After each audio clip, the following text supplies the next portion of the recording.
2-week series, I'm going to show you my 14 favorite stitches to do while binge watching your favorite TV show or your favorite Netflix series or Amazon Prime or HBO or Stars or Hulu. The list goes on and on. So grab your hook, grab your yarn, grab your remote, and probably a drink, and let's dive right in.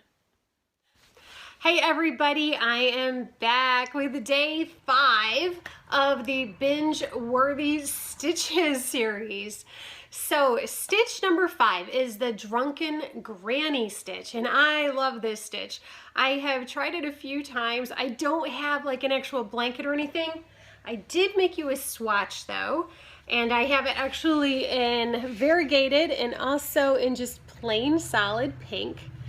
The Drunken Granny is really a neat stitch. It's kind of like a granny cluster, but it's also a lot like a corner to corner stitch. So I really love this. I have never done a tutorial for this, but there is a tutorial that I would recommend, and it's by The Secret Yarnery.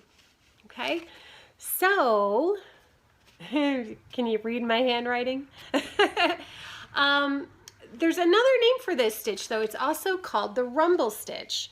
So I found this stitch, it's kind of funny. I found this stitch in my stitch Bible, and I was telling my friends about it, and they said, wow, that sounds a lot like the Drunken Granny. And so I watched this tutorial, and sure enough, it was the same stitch. So yeah, lots of times stitches have 2 names, right? So Drunken Granny or the rumble stitch. Highly recommend it for binge watching.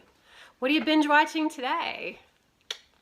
All right, everybody, I will see you tomorrow for another binge-worthy crochet stitch. Until then, have a great day. Bye-bye.